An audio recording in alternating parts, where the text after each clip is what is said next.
غادي نشارك معكم الكيك بالكريمه الحامض. كتجي روعه، كتليق في العدسه مع واحد الكاس د العصير. ندوزو للطريقه والمقادير. عندي كاس الماء، نص كاس ديال الحامض، نص كاس ديال السكر على حسب الذوق. نسبقها هي الاولى باش تبرد ليا. عندي واحد الساشيات الفاني،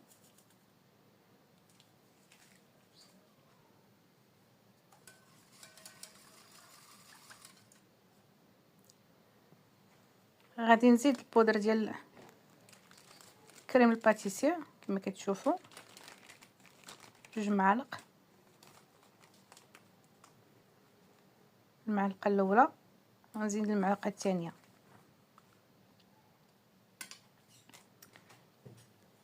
غادي نخلط كلشي، غادي نديه فوق البوطه تتقال ليا الكريمه. غادي نزيد واحد نص معلقه صغيره ديال قشة الحامض كتعطي واحد البنه. بعد ما طيبنا تيولي بحال هذا الشكل. غادي نزيد واحد المعلقه الزبده،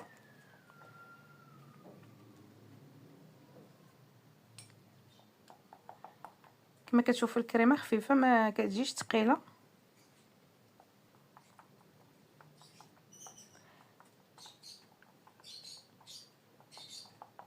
غادي نخلي الكريمه ديالنا تبرد.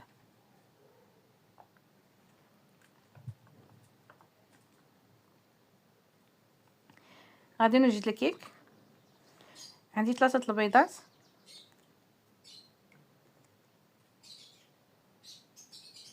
نص كاس ديال السكر،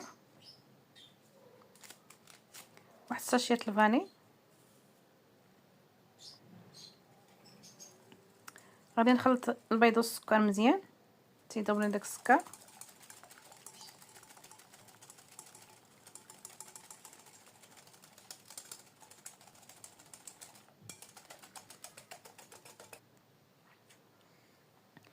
غادي نزيد نص كاس ديال الزيت،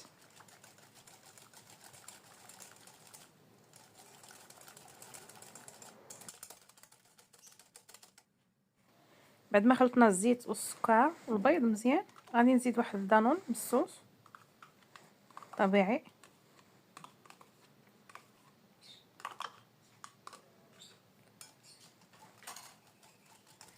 غادي نخلطو كلشي جيدا.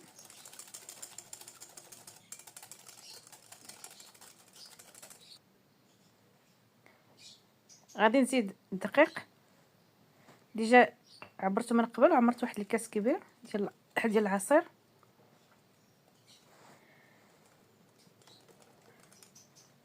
الدقيق على حسب النوعيه. 2 ساشيات الخميره،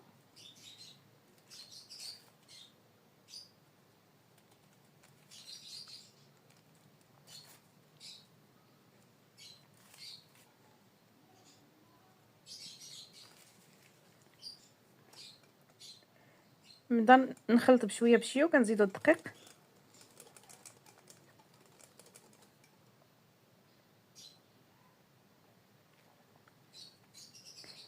الدقيق عين ميزاني.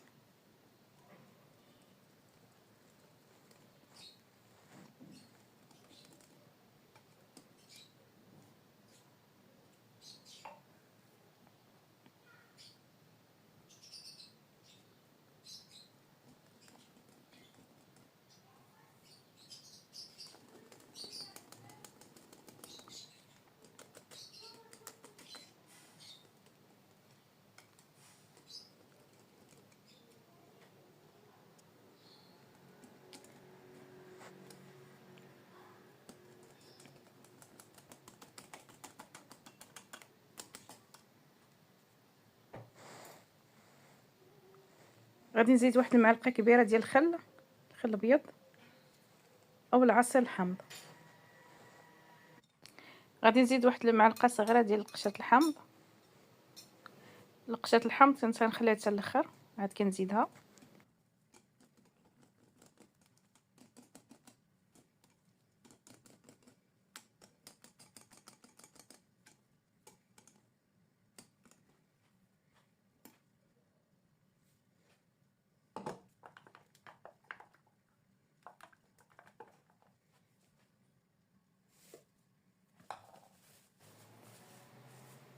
غادي ناخذ واحد البلاستيكه، غادي ندير فيه الكريمه ديالي باش تجيني سهله.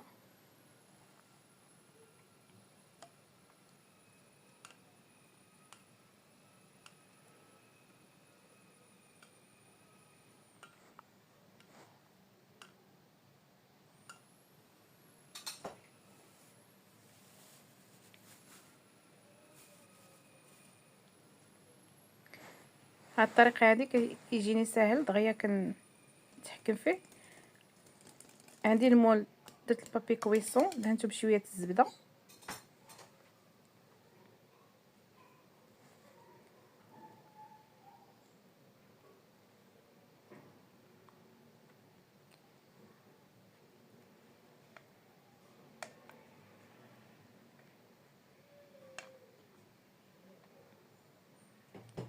غادي ناخذ واحد السباتوله، غادي نقاد الخلط ديالي في المول.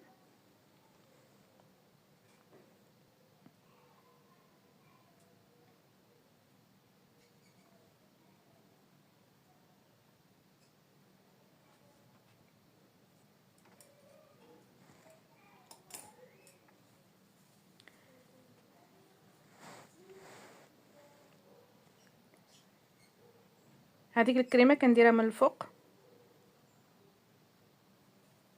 كنحاولوا نقادوها من الفوق. كنتمنى تعجبكم الطريقه، واحد اللي كتجي روعه.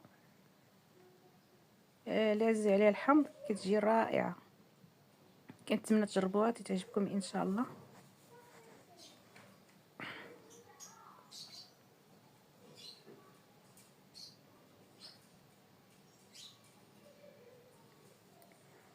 هنا اللي عندنا شي اللوز افيلي كنرشوه من الفوق،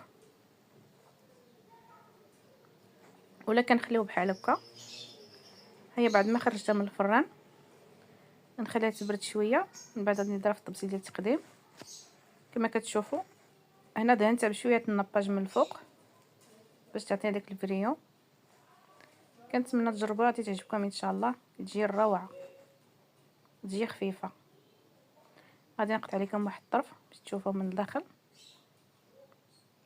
هنا خليتها تبردات.